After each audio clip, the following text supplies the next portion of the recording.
हाँ, तो शुरू करते हैं time and work.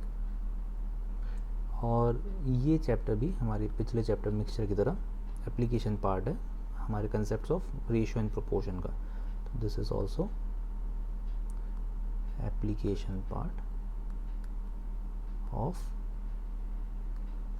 Concepts of ratio and proportion. Ratio and proportion से हमारी लाइफ में हमारे जो प्रॉब्लम्स हमें फेस करने पड़ते हैं, जब मतलब जिन प्रॉब्लम्स में हमें रेशियो एंड प्रोपोर्शन के कंसेप्ट्स की मदद लेनी पड़ती है सॉल्व करने के लिए, उनमें से ही एक प्रॉब्लम सेट है टाइम एंड वर्क का। हमारी इंडस्ट्री में, हमारी ट्रेड में हमको कई बार ऐसे सवालों का सामना करना पड़ता है जहाँ पे हमें रेशियो एंड प्रोपोर्शन की मदद से उन प्रॉब्लम्स को हल करना हो। तो this is what this chapter is. और ये चैप्टर आप शुरू करें उसके पहले मैं चाहता हूँ कि आप प्री टेस्ट करें अपने आप को, अर्थात चैप्टर शुरू करने से पहले, मतलब उसको पढ़ने से पहले, जैसे आप चैप्टर शुरू करते हैं, आप थ्योरी पढ़ते हैं। अब इस चैप्टर में थ्योरी नहीं है, क्यों? क्योंकि ये रेशियो एंड प्रोपोर्शन का ही एप्लीकेशन बेस्ड पार्ट है। यहाँ पे आपको सीधा एग्जाम्पल से शुरू किया गया है। तो अदरवाइज थ्योरी होती है, फिर एग्जाम्पल्स होते हैं, फिर सवाल होते हैं। मैं चाहता हूँ आपकी सीधा आप सवालों को जो है टेस्ट करें एक बार अपने आप को। प्री टेस्ट को कहा जा रहा है कि आप पढ़ने से पहले एक बार टेस्ट करें अपने आप को कि आप सवालों को बना पा रहे हैं कि नहीं बना पा रहे हैं।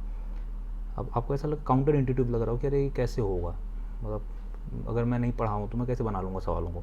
समझना आपको ये बात है कि मैथ्स जो है एक इंटरलिंक्ड सब्जेक्ट है। इसके अंदर में लिंकेजेस हैं कंसेप्ट्स के। पिछला कंसेप्ट जो आपने पढ़ा है वही कंसेप्ट का ही एक प्रोग्रेशन है ये कंसेप्ट। तो इस हिसाब से मैथ्स को पढ़ना है। आपने रेशियो एंड प्रोपोर्शन पढ़ा तो आप टाइम एंड वर्क बना सकते हैं। तो आप सीधा सवाल को उठाएं और सीधा लगाने की कोशिश करें। और भी दूसरे चैप्टर्स की बात कर रहा हूँ मैं, और केवल मैथ्स की बात कर रहा हूँ यहाँ पे, क्योंकि मैथ्स एक इंटरलिंक्ड सब्जेक्ट है। हिस्ट्री और बाकी सब्जेक्ट्स में कुछ मिसिंग लिंक्स हो सकते हैं या आपको जो अलग तरीके से पढ़ाया जाए जो हो।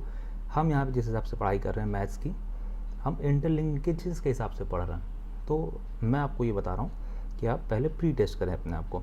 आप सवाल उठाएं, सवाल से जूझें, और आप बना लेंगे तो बहुत अच्छी बात है, आपका कॉन्फिडेंस काफ़ी बूस्टअप हो जाएगा। और नहीं भी बना पाएँ तो आपको समझ में आएगा कि किन मैथमेटिकल टूल्स की ज़रूरत है, मुझे की आवश्यकता है इन सवालों, ऐसे सवालों को बनाने के लिए, और जो मैं लैग कर रहा हूँ अभी, तो वो मुझे कैसे पता चलेगा, कैसे मैं उस बारे में जानूँगा? इस चैप्टर के माध्यम से। तो इस प्रकार आपको इस चैप्टर पढ़ने का पर्पज़ मिल जाएगा। जब आप एक सवाल से भिड़ रहे हैं, सवाल आप ओन कर रहे हैं कि ये सवाल, ये सिनेरियो जो है, ये मैं खुद इस सिनेरियो में हूँ और मेरे सामने ये एक लाइफ प्रॉब्लम है। जैसे मैं एक लूम फैक्ट्री चला रहा हूँ, मंसूर के बदले मेरी लूम फैक्ट्री है, और पिछले हफ्ते तक जो है मेरे पास 18 लूम्स हैं, और 3 लूम्स में पिछले हफ्ते क्लोज थे, और मैंने इतनी धोतीज़ और साड़ीज़ बनाई। इस हफ्ते जब 18 लूम चल रहे हैं तो मैं कितना प्रोडक्शन कर सकता हूँ? तो आप सवालों की ओनरशिप लें, सवालों से जूझें, सवालों को सॉल्व करने की कोशिश करें। अगर आप कर लेंगे तो बहुत अच्छी बात है, आपकी जिजीविषा समझ में आएगी कि आप कितने जो है जुझारू हैं। आपने दिमाग लगाया, आपने कुछ नया सोचा जिसके बारे में आपको पहले नहीं बताया गया था। और अगर आप नहीं भी बना पाए तो आपको समझ में जाएगा कि मुझे क्या जानने की आवश्यकता है ऐसे सवालों को हल करने के लिए। आपके पास इस प्रकार से कंसेप्ट, एक इस चैप्टर के प्रति आपको एक पर्पस मिल जाएगा चैप्टर जानने के लिए कि चैप्टर क्या कहना चाहता है, क्या समझाना चाहता है।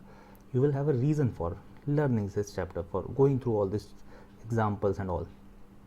ये बात आप समझें। तो पहले आप प्री टेस्ट करें अपने आप को।